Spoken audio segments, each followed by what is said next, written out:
Olá amigos, tudo bem? Neste vídeo falaremos do sistema excretor. Se não conhece, então veja aqui no canal Ciências.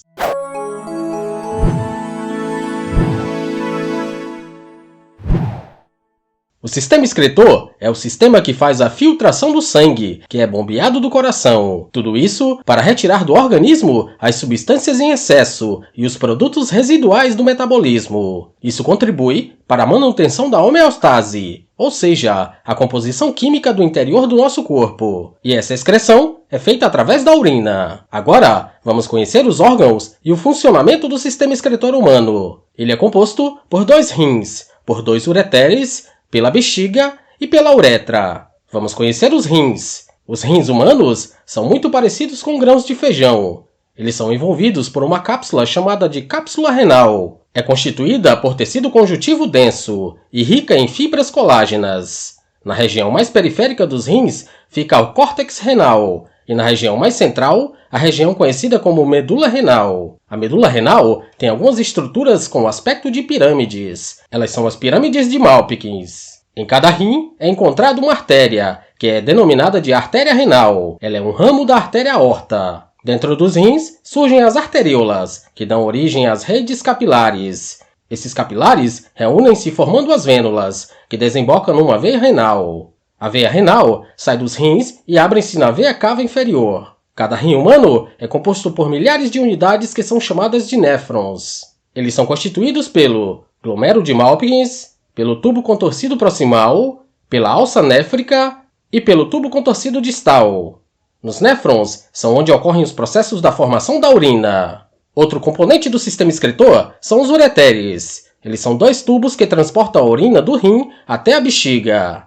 Esses tubos são ricos em tecido muscular liso, e quanto maior a proximidade da bexiga, maior a quantidade desse músculo. A urina é transportada por meio de movimentos, e esses movimentos são feitos por uma musculatura lisa, e são chamados de movimentos peristálticos. Ao passar pelos tubos ureteres, a urina chega até a bexiga. A bexiga é uma bolsa muscular elástica, que tem a função de fazer o armazenamento da urina que chega dos ureteres. Ela fica localizada na parte inferior do abdômen. Nos homens, ela fica à frente do reto. E nas mulheres, fica à frente da vagina e abaixo do útero. Ele é um órgão oco e responsável pelo armazenamento e liberação da urina para o meio exterior. É hora de conhecermos a uretra. Ela é um tubo que encaminha a urina da bexiga para o meio externo do corpo humano. Nos homens, ela tem uma outra função, que é a passagem do esperma durante o processo da ejaculação.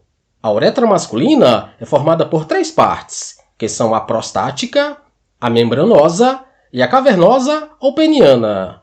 Já nas mulheres, ela é bem menor e é um órgão que serve exclusivamente para o sistema urinário. A uretra feminina possui um esfíncter, ou seja, um músculo de fibras circulares, em forma de anel, que tem a função de abrir e fechar os ductos. Agora, vamos aprender como funciona o processo da formação da urina. E esse processo passa por 3 etapas: a etapa da filtração, da reabsorção e a secreção ativa. A filtração é a passagem das substâncias do plasma do sangue pelos glômerulos de Malpighians para o interior da cápsula de Bowman. A força da filtração é feita pela própria pressão sanguínea no interior do glomérulo e é conhecida como filtração glomerular. O material que é retirado do sangue por meio dessa filtração é chamado de filtrado glomerular. Esse filtrado contém água, glicose, aminoácidos, vitaminas, ácido úrico, ureia, dentre outros componentes, como os íons. Da cápsula de Bowman,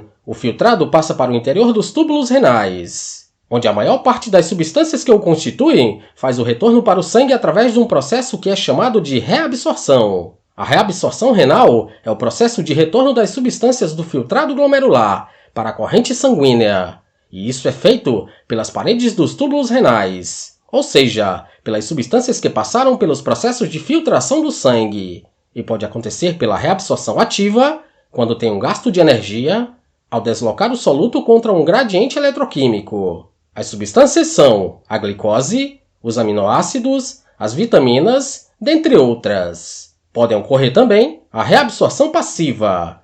É quando não tem gasto de energia, pois é a favor do gradiente eletroquímico. As substâncias são a água, a ureia, o sódio, dentre outras. Outra parte da formação da urina é a secreção ativa. Ela é a passagem de substâncias do interior dos capilares peritubulares para o interior dos túbulos renais. Essa passagem é feita pelos processos de transporte ativo e são eliminados os íons de H+, que estejam em grande quantidade no sangue. A secreção ativa também é importante na eliminação dos produtos fármacos, como os medicamentos antibióticos. A composição química normal da urina humana apresenta cerca de 95% de água, e os outros 5% são de substâncias orgânicas e inorgânicas, que são dissolvidas na água. Alguns hormônios fazem parte dos processos do sistema excretor. Eles atuam na regulação da diurese, ou seja, na eliminação da urina e o volume dos líquidos do nosso corpo. Os hormônios antidiuréticos, também chamados de vasopressina, fazem a regulação da água nos rins e a água que é excretada pelo corpo. O hormônio aldosterona é o hormônio que estimula a retenção de sódio e a eliminação de potássio pelos rins e as concentrações normais dessas mesmas substâncias no sangue. Controla também o volume sanguíneo e a pressão arterial. O hormônio ANP, ou peptídeo natriurético atrial, é um hormônio produzido pelo coração e liberado em consequência de uma resposta a uma expansão do átrio, quando a pressão arterial aumenta em razão do aumento do volume de sangue. O sistema excretor é muito importante para a eliminação das substâncias que não são mais aproveitadas pelo nosso organismo. É ele que faz a filtragem do sangue, eliminando os elementos tóxicos para o nosso corpo. E isso é feito pela excreção da urina. Para evitar problemas no sistema excretor, é recomendável aderir sempre a uma alimentação saudável, o uso controlado de medicamentos e a ingestão de bastante água. Assim, poderão ser evitados alguns problemas de saúde, como, por exemplo, o cálculo renal, que é comumente conhecido como as pedras nos rins. Esse é o sistema excretor, e esse é mais um vídeo do canal Ciências.